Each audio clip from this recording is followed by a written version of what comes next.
청취자 여러분, 안녕하세요. 너무나도 자랑스러운 놀라운 우리나라, 대한민국, 그 대단한 이야기들을 찾아가는 시간입니다.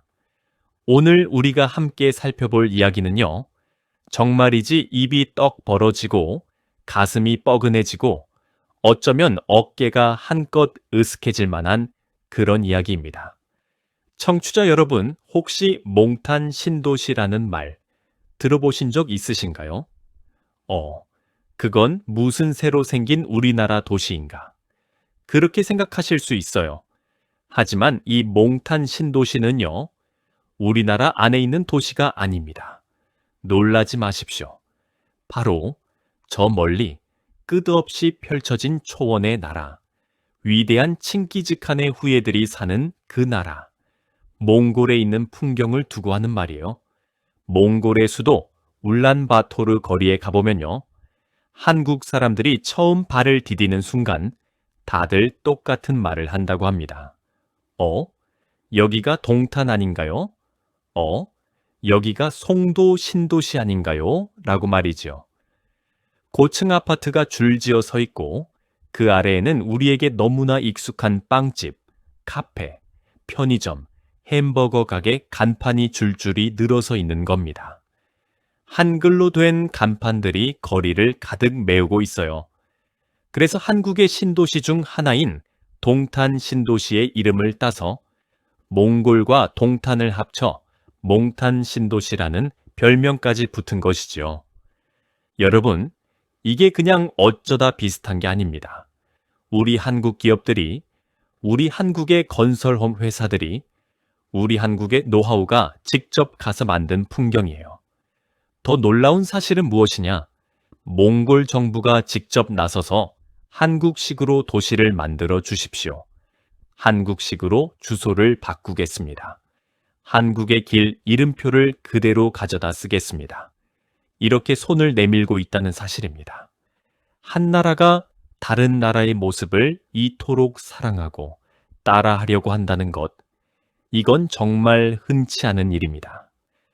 청취자 여러분, 이게 바로 자랑스러운 우리 대한민국의 힘입니다.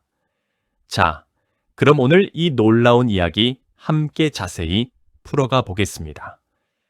자, 본격적인 이야기에 들어가기에 앞서서요, 청취자 여러분께 한 가지 부탁드릴 말씀이 있습니다.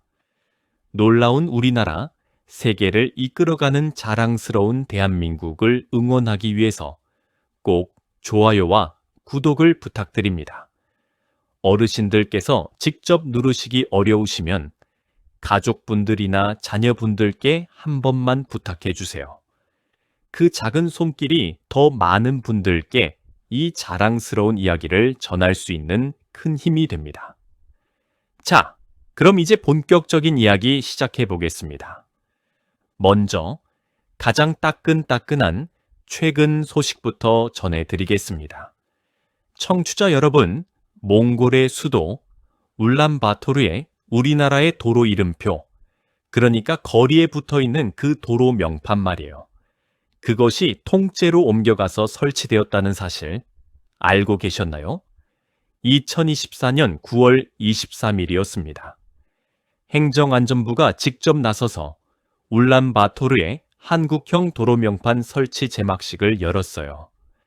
제막식이라고 하면 새로 만든 비석이나 건물 같은 것에 천을 덮어두었다가 사람들이 모인 자리에서 그 천을 걷어내며 처음으로 공개하는 행사를 말합니다. 정말 큰 일이라는 의미지요.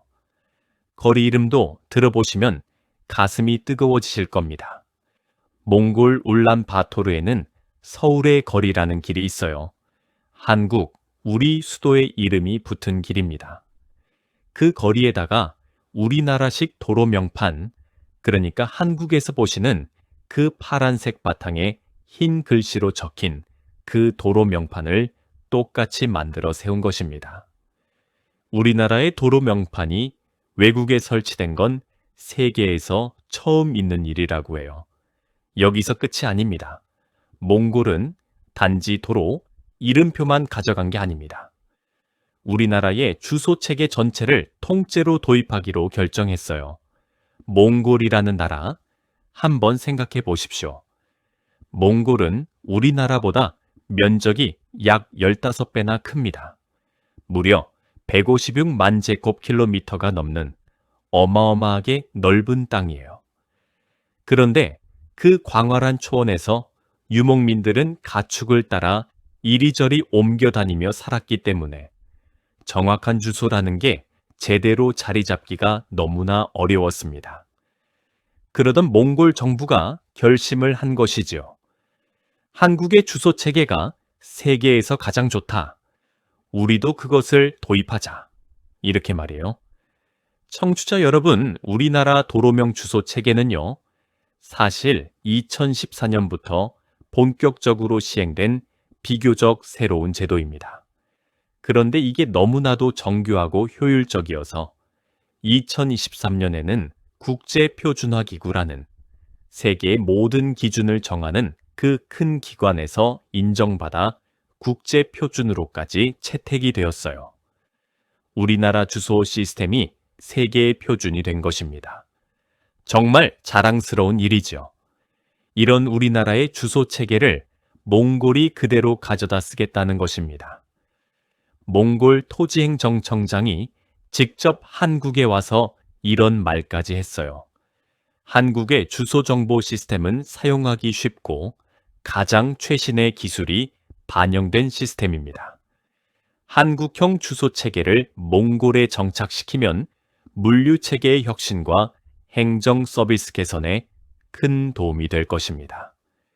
청취자 여러분, 이 얼마나 가슴 벅찬 이야기입니까? 한 나라의 정부가 직접 와서 우리에게 가르쳐 달라고 하고 있는 겁니다. 자, 이제 울란바토르 풍경을 좀 더 자세히 들여다보겠습니다. 몽골의 수도 울란바토르. 인구는 약 177만 명이에요. 몽골 전체 인구가 350만 명 정도이니까 거의 절반이 이 한 도시에 모여 사는 셈입니다. 우리 서울의 우리나라 인구의 5분의 1이 사는 것보다도 훨씬 더 한 곳에 집중되어 있는 셈이지요. 그런데 이 울란바토르에 가보면 정말 깜짝 놀라십니다. 거리 풍경이 영락없는 한국의 신도시거든요. 우리 청취자 여러분도 들어보셨을 만한 이름들 한번 꼽아드려 보겠습니다. 편의점은 CU와 GS25라는 우리나라 편의점이 줄지어 늘어서 있고요. 빵집은 그 유명한 파리바게뜨가 자리 잡고 있어요. 햄버거 가게는 롯데리아와 맘스터치가 손님들로 북적거립니다. 커피는 메가커피가 큰 인기이고요. 마트는 우리나라 이마트가 무려 4군데나 진출해 있습니다. 그뿐이 아닙니다. 한국식 분식집, 한국식 치킨집, 한국식 노래방, 한국식 미용실까지. 정말 한국 거리를 그대로 옮겨놓은 것 같다는 말이 절로 나옵니다. 그리고 우리 청취자 여러분, 한 가지 정말 놀라운 사실이 있어요. 우리 맘스터치라는 햄버거 가게가요, 몽골에서 한 매장당 매출이 한국 매장 평균보다도 더 높다고 합니다. 그러니까 한국에서보다 몽골에서 더 잘 팔린다는 거예요. 이게 얼마나 대단한 일입니까? 몽골 사람들의 1인당 소득이 우리나라의 15% 수준밖에 안 되는데도 그렇다는 겁니다. 특히 몽골 사람들이 가장 사랑하는 한국 음식은 무엇일까요? 바로 우리 김밥과 라면, 그리고 치킨이라고 합니다. 몽골 어르신들은 한국식 불고기를 좋아하시고 젊은이들은 한국식 매운 떡볶이에 푹 빠져 있다고 해요. 우리에게는 너무나 익숙한 이 음식들이 그곳에서는 멋지고 세련된 외국 음식 대접을 받고 있습니다. 청취자 여러분, 우리가 평생 먹어온 김치찌개, 된장찌개, 김밥이 외국에서 사랑받고 있다는 게 얼마나 뿌듯한 일인가요? 우리 어머님들이 정성껏 끓여주시던 그 음식들이 외국 사람들에게 사랑받는 시대가 왔다는 겁니다. 이뿐만이 아닙니다. 아파트 풍경도 한국과 똑같습니다. 우리나라의 코오롱 글로벌이라는 큰 건설 회사가 있는데요. 이 회사가 2023년에 울란바토르시 공공주택 사업을 따냈습니다. 무려 5,002 가구 규모의 거대한 아파트를 짓고 있어요. 사업비만 2,957억 원이에요. 이건 몽골에서 단일 사업, 그러니까 하나의 사업으로는 사상 최대 규모입니다. 지금 울란바토르 시내에는 이미 우리 한국 건설사가 지은 아파트 단지가 10여 곳에 이른다고 합니다. 그래서 게르촌, 그러니까 몽골 전통 천막 가옥이 있던 자리가 지금은 한국식 고층 아파트 단지로 빠르게 바뀌고 있어요. 게르라는 건요, 청취자 여러분, 몽골 사람들이 옛날부터 초원에서 살아온 둥근 천막 같은 집이에요. 양털로 만든 펠트천을 둘러서 만든 정말 정겨운 모습의 집이지요.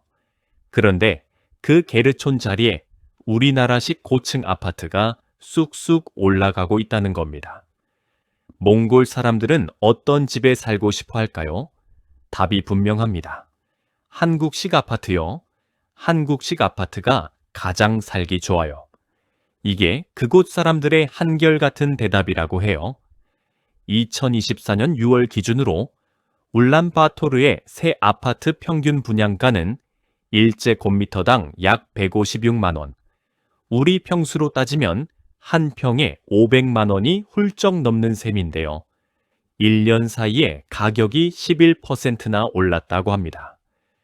그만큼 한국식 아파트의 인기가 뜨겁다는 이야기죠. 그곳에서 한국식 아파트는 그냥 집이 아니라 일종의 명품 같은 존재로 인식되고 있다고 해요. 자, 그렇다면 청취자 여러분, 이런 의문이 드실 수 있습니다. 왜 하필 동탄 신도시인가? 한국에 신도시가 한두 개가 아닌데 왜 굳이 경기도 화성시에 있는 동탄을 따서 몽탄 신도시라고 부르게 되었을까요? 여기에는 재미있는 사연이 있습니다. 첫째는 몽골의 한국식 신도시가 본격적으로 만들어지기 시작한 시기와 우리 동탄 신도시가 만들어진 시기가 비슷했다는 점이에요. 둘째는 그 중에서도 가장 큰 규모의 신도시가 동탄이었다는 점. 그리고 셋째는요, 청취자 여러분, 발음이 비슷하다는 점입니다. 몽골의 몽과 동탄의 동이 입에 착 감기게 어울리잖아요. 몽탄 신도시. 이렇게 발음하면 입에 착 붙지요. 그래서 한국 관광객들 사이에서 자연스럽게 별명처럼 굳어진 것입니다. 이게 단순히 별명만 붙은 게 아니라 실제로 도시 전체가 하나의 한국 신도시처럼 변하고 있다는 게 핵심입니다. 그래서 일부 전문가들은 이렇게 표현합니다. 한국이 단순한 물건을 수출하는 시대를 넘어서 이제는 도시 그 자체를 수출하는 시대가 되었다. 건물을 짓는 것이 아니라 도시 시스템 전체를 수출하고 있다. 여러분, 이게 얼마나 대단한 일인지 한번 생각해 보십시오. 옛날에는요, 우리나라가 너무 가난해서 다른 나라의 도움을 받던 시절이 있었어요. 1950년대, 1960년대 이야기죠. 청취자 여러분께서 어린 시절에 직접 겪으신 그 시절 말이에요. 그때 우리는 미국과 유엔에서 보내주는 분유 한 봉지, 옥수수 가루 한 줌에도 감사하며 살았습니다. 외국에서 원조를 받아 겨우겨우 살아가던 나라였어요. 그런데 지금은요, 우리가 다른 나라에 도시를 지어주고 주소 체계를 가르쳐주고 문화를 전해주는 나라가 된 겁니다. 청취자 여러분, 이런 변화를 직접 살아내신 우리 어르신들, 정말 자랑스러우시지 않습니까? 여러분이 흘리신 땀 한 방울 한 방울이 모여서 오늘날 이 자랑스러운 대한민국을 만든 것입니다. 정말이지 큰 박수를 받아 마땅하신 분들이에요. 자, 청취자 여러분, 이야기가 점점 더 흥미진진해지지요? 잠시 본 영상에 대한 이야기를 다시 한번 드리겠습니다. 놀라운 우리나라, 세계를 이끌어가는 자랑스러운 대한민국을 응원하기 위해서 꼭 좋아요와 구독을 부탁드립니다. 손가락 하나만 살짝 누르시면 됩니다. 그것이 우리 대한민국의 자랑스러운 이야기를 더 많은 분들께 전하는 작은 힘이 됩니다. 자, 그럼 이제 더 깊이 들어가 보겠습니다. 자, 그렇다면 청취자 여러분, 이렇게까지 몽골이 한국화되는 데에는 분명한 이유가 있을 겁니다. 몽골 사람들이 왜 이렇게 한국을 좋아하게 되었는지 우리 한번 깊이 들어가 보겠습니다. 첫 번째 이유는요, 한류, 그러니까 한국 드라마의 힘입니다. 청취자 여러분, 혹시 모래시계라는 드라마 기억하십니까? 우리나라에서 1995년에 방영되어 온 국민을 텔레비전 앞에 모았던 그 명작 드라마 말이에요. 이 드라마가 몽골에서도 엄청난 인기를 끌었습니다. 그게 시작이었어요. 그 다음에 더 큰 사건이 일어났습니다. 바로 야인시대라는 드라마예요. 우리나라에서 2002년에 방영된 김두한이라는 인물이 주인공으로 나오는 그 유명한 드라마 말입니다. 이 드라마가요, 몽골에서 방영될 때 시청률이 무려 80%를 기록했다고 합니다. 청취자 여러분, 80%가 어떤 의미인지 아십니까? 텔레비전을 켠 사람 10명 중 8명이 같은 드라마를 보고 있었다는 뜻이에요. 사실상 온 나라 사람들이 다 봤다는 이야기죠. 어마어마한 숫자입니다. 이 드라마에 김두한 역할로 나왔던 안제모라는 배우는요, 몽골에서 거의 국민 배우가 되었다고 해요. 한 번은 몽골 대통령이 안제모 배우에게 너무나 큰 땅을 선물로 주겠다고 해서 비포장도로를 차로 몇 시간이나 달려간 적이 있다고 합니다. 청취자 여러분, 우리나라 배우가 외국 대통령에게서 땅을 선물 받을 정도라니 정말 놀랍지 않습니까? 그것도 우리 옆 동네 시장님이 아니라 한 나라의 대통령이 직접 말이에요. 그뿐이 아닙니다. 아내의 유혹, 대장금, 가을동화 같은 드라마들도 몽골에서 정말 큰 인기를 끌었어요. 우리 대장금 드라마를 보고 한국 음식을 배우러 한국에 유학 온 몽골 사람도 정말 많았다고 합니다.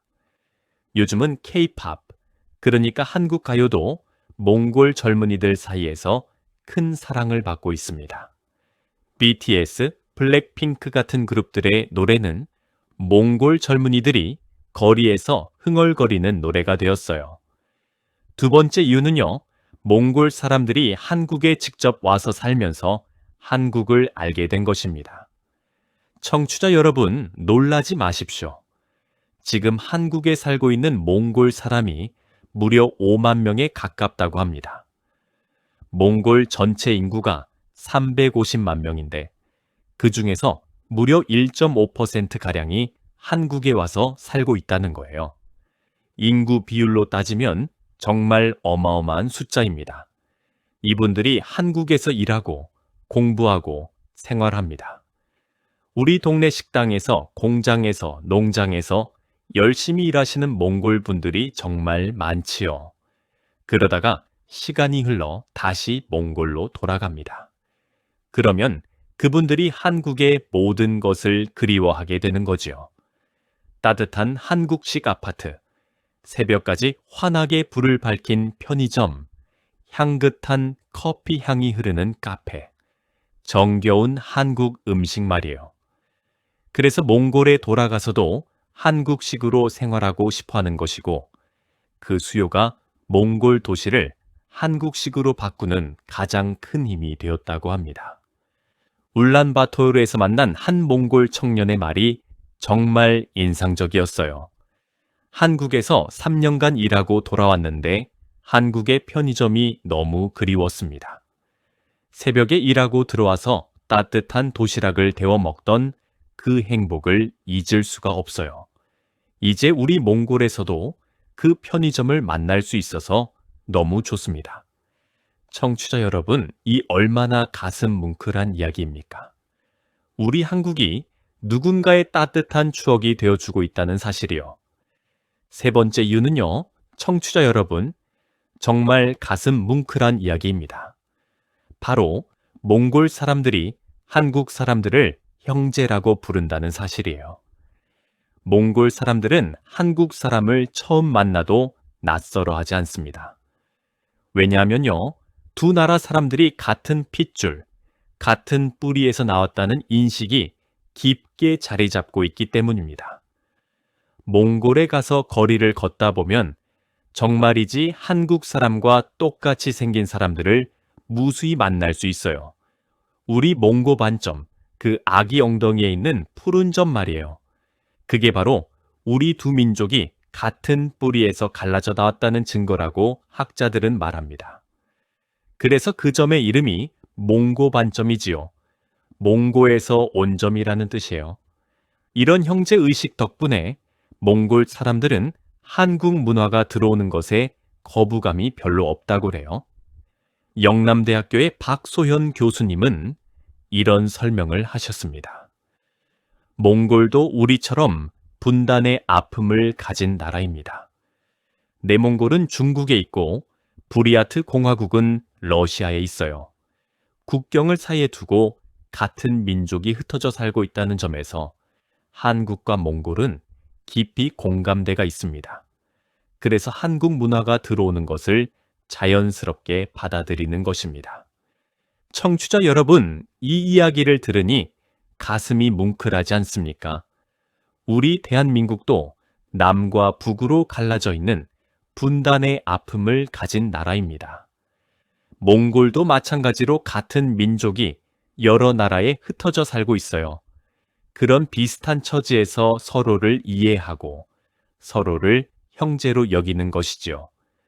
마치 어려운 시절을 함께 보낸 사람끼리만 알 수 있는 그런 마음이 있는 것이에요. 자, 이제 두 나라의 역사적 관계로 거슬러 올라가 보겠습니다. 청취자 여러분, 한국과 몽골이 처음 만난 게 언제인 줄 아십니까?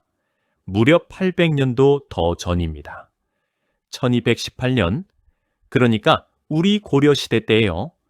그때 몽골 군대가 거란족이라는 다른 민족을 토벌하기 위해 우리 고려 땅에 처음 발을 디뎠습니다. 처음에는 두 나라가 힘을 합쳐서 형제의 맹약, 그러니까 형제 같은 사이가 되자는 약속을 맺었어요. 그런데 슬프게도 그 후로 몽골이 무리한 요구를 하기 시작했고 결국 1231년부터 1259년까지 무려 30년 가까이 전쟁이 이어졌습니다. 청취자 여러분, 이 시기에 우리 고려는 정말 어려운 시간을 보냈습니다. 그러나 우리 조상들은 결코 굴복하지 않았어요. 강화도로 퇴읍을 옮기고 끈질기게 저항하면서 몽골에 맞서 싸웠습니다. 우리가 잘 아는 그 위대한 문화유산, 팔만대장경. 이게 바로 그때 만들어진 것입니다. 부처님의 힘을 빌려서라도 나라를 지키겠다는 그 간절한 마음으로요. 그렇게 만들어진 팔만대장경이 지금까지 합천해인사에 보관되어 있고 세계 기록유산이 되었어요. 우리 조상들의 끈기와 정신력이 그토록 강했던 겁니다. 전쟁이 끝나고 나서는요, 또 신기한 일이 벌어졌습니다. 청취자 여러분, 고려양이라는 말 들어보셨나요? 이건 몽골의 원나라 황실에서 고려 풍습이 유행했다는 이야기예요. 그때가 어떤 시대였느냐? 원나라 황실에서 일하는 여자들 대부분이 고려 사람이었어요. 그분들이 입던 옷, 신발, 모자, 음식까지 모든 것이 다 고려식이었다고 합니다. 원나라 황제와 귀족들이 우리 고려의 상추쌈, 불고기를 먹으며 좋아했다는 기록도 남아 있어요. 청취자 여러분, 이게 무슨 말입니까? 지금으로부터 700년도 더 전에 이미 한류가 있었다는 겁니다. 그때는 고려류라고 불렸지만 오늘날의 한류와 똑같은 현상이었어요. 그러니까 지금 몽골에서 한국 문화가 사랑받고 한국식 도시가 만들어지는 이 모든 일이요. 사실은 옛날 옛적부터 있었던 흐름이 다시 살아나는 것이라고 볼 수 있습니다. 역사는 정말 신기하게도 반복되지요. 700년 전 우리 고려의 옷과 음식이 몽골에서 유행했던 것처럼 지금은 우리 대한민국의 아파트와 편의점이 몽골에서 유행하고 있는 것입니다. 정말 가슴 뭉클한 역사의 반복이 아닐 수 없어요. 세월이 흘러서 1368년 원나라가 멸망했어요. 그 후로는 몽골과 우리 한반도가 공식적인 관계를 맺지 못했습니다. 거의 600년 가까이 두 나라 사이는 완전히 끊어져 있었어요. 멀고 먼 옛날 형제처럼 지냈던 두 민족이 너무나 오랜 세월 서로를 잊고 살았던 거지요. 그러다가 1990년 3월 26일 드디어 대한민국과 몽골이 정식으로 외교 관계를 다시 맺습니다. 청취자 여러분, 이 날짜를 꼭 기억해 주십시오. 무려 600년 만의 재회였어요. 두 형제 민족이 다시 손을 잡은 역사적인 순간이었습니다. 이때부터 우리 대한민국과 몽골은 새로운 인연을 시작하게 된 것입니다. 수교를 한 지 어느덧 36년이 흘렀습니다. 그동안 양국은 정말 빠른 속도로 가까워졌어요.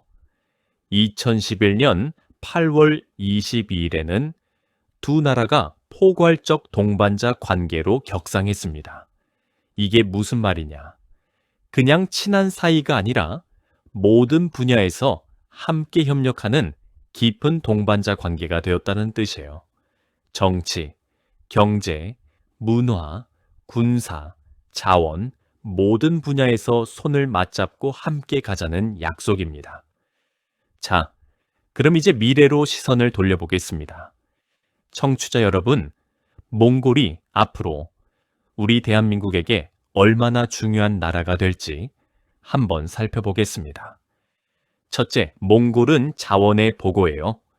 몽골 땅 아래에는 어마어마한 양의 광물 자원이 묻혀 있습니다. 구리, 석탄, 철광석, 우라늄, 그리고 첨단 산업에 꼭 필요한 희토류라는 귀한 자원까지 풍부하게 있어요. 청취자 여러분, 우리나라는 자원이 부족한 나라지 않습니까? 거의 모든 자원을 외국에서 수입해야 하는데 몽골과 좋은 관계를 유지하면 안정적으로 자원을 공급받을 수 있는 거예요. 그래서 두 나라가 2011년에 자원 분야 협력을 강화하기로 약속한 것입니다. 둘째, 몽골은 매우 젊은 나라입니다. 몽골 인구의 60% 이상이 35살 이하의 젊은 사람들이에요. 청취자 여러분, 우리나라가 점점 노령화되고 있다는 거 잘 아시죠? 그런데 몽골은 정반대입니다. 젊은 인구가 많다는 건 앞으로 시장이 계속 성장한다는 뜻이에요. 일할 사람도 많고 물건을 살 사람도 많다는 거죠. 그래서 우리 한국 기업들이 너도 나도 몽골에 진출하고 있는 것이고요. 셋째, 몽골은 지리적으로 매우 중요한 나라입니다. 몽골은 중국과 러시아 사이에 끼어 있는 나라예요. 청취자 여러분, 이게 어떤 의미인지 아십니까? 우리나라가 중국, 러시아와 직접 거래하기 힘든 부분도 있는데 몽골을 통하면 자연스럽게 그 광활한 대륙으로 진출할 수 있는 길이 열린다는 겁니다. 몽골은 유럽과 아시아를 잇는 중앙아시아의 중요한 길목, 즉 요충지이기도 해요. 옛날 칭기즈칸이 세계를 호령할 수 있었던 것도 바로 이 지리적 위치 덕분이었습니다. 넷째, 우리나라 기업들에게 몽골은 새로운 기회의 땅입니다. 몽골은 외국인이 부동산을 소유할 수 있고 토지를 최대 60년까지 사용할 수 있어요.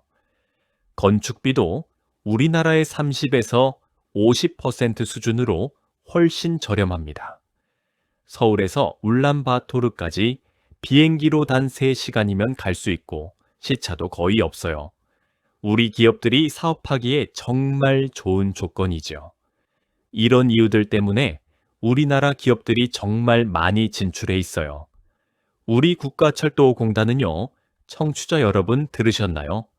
몽골 울란바토르 지하철 1호선 건설을 우리 한국이 맡기로 했습니다. 사업비만 약 17억 달러, 우리 돈으로 약 2조 2천억 원 규모예요. 어마어마한 액수지요. 중국, 러시아, 일본의 거대한 회사들과 치열하게 경쟁한 끝에 우리 한국이 이긴 거예요. 청취자 여러분, 이게 얼마나 자랑스러운 일입니까? 거대한 중국, 거대한 러시아, 기술, 강국 일본을 모두 제치고 우리 대한민국이 뽑힌 겁니다. 은행 분야에서도 마찬가지입니다. 2024년에는 한국투자증권이라는 우리 금융회사가 몽골 주택금융공사가 발행한 2억 2,500만 달러 규모의 채권 발행에 함께 참여했어요. 채권이라는 건요, 큰 자금을 마련하기 위해 발행하는 일종의 큰 차용 증서 같은 건데요. 그 큰 거래에 우리 한국 회사가 함께 참여한 것입니다. 즉, 단순히 건물만 짓는 게 아니라 돈, 그러니까 금융 분야까지도 우리 한국이 진출하고 있다는 이야기예요. 이렇게 보면 몽골에서 벌어지고 있는 일은 단순한 이야기가 아닙니다. 우리 한국이 건물만 지어주는 게 아니라 도시 전체를, 시스템 전체를, 라이프 스타일 전체를, 그리고 금융 시스템까지 통째로 수출하고 있는 것이죠. 한 외국 학자는 이런 말까지 했어요. 지금 한국이 몽골에서 하는 일은 도시 시스템 수출이다. 한 나라 전체를 한국식으로 디자인하고 있는 것이다. 청취자 여러분, 우리가 살아있는 동안 우리 대한민국이 이런 위치에 서게 될 줄 누가 상상이나 했겠습니까? 그리고 청취자 여러분, 잠시 한 번 더 부탁드리겠습니다. 놀라운 우리나라, 세계를 이끌어가는 자랑스러운 대한민국을 응원하기 위해서 꼭 좋아요와 구독 부탁드립니다. 여러분의 따뜻한 응원 한 번이 우리 대한민국 이야기를 세상에 더 널리 알리는 큰 힘이 됩니다. 자, 그럼 이제 오늘 이야기를 정리해 보겠습니다. 자, 청취자 여러분, 오늘 우리가 함께 살펴본 이야기 정리해 드리겠습니다.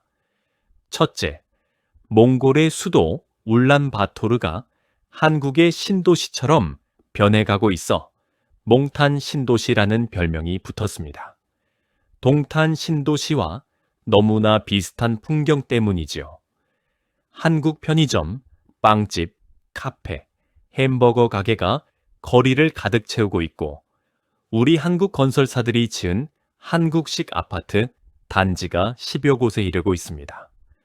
코오롱 글로벌이라는 우리 건설사는 2,957억 원 규모의 거대한 아파트 단지를 짓고 있어요. 둘째, 몽골 정부가 직접 나서서 우리 한국에 주소 체계를 도입하기로 했습니다. 2024년에는 행정안전부 장관이 직접 울란바토르를 방문해서 서울의 거리에 한국형 도로 명판 설치 제막식을 열었어요. 우리나라 도로 명판이 외국에 설치된 건 세계 최초의 사례입니다. 우리 주소 체계는 이미 2023년에 국제 표준으로까지 채택되었어요. 셋째, 몽골 사람들이 한국을 사랑하는 이유는 여러 가지입니다. 한국 드라마 야인시대가 시청률 80%를 기록할 정도로 한국 문화에 푹 빠져 있고요. 한국에 와서 일하고 공부하는 몽골 사람이 무려 5만 명에 가까워서 이분들이 고향에 돌아가 한국식 생활 방식을 그리워하며 한국화를 이끌고 있어요. 그리고 무엇보다 한국과 몽골은 같은 핏줄을 가진 형제 민족이라는 깊은 공감대가 있습니다. 우리 아기 엉덩이에 그 푸른 점, 몽고 반점이 그 증거지요.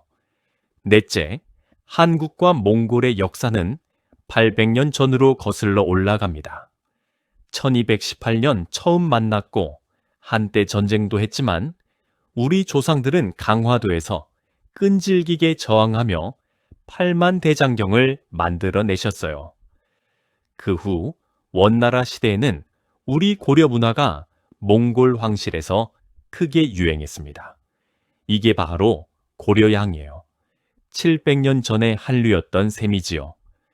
그러다가 1990년 3월 26일 두 나라가 다시 정식 외교 관계를 맺으면서 형제의 끈을 다시 이었습니다.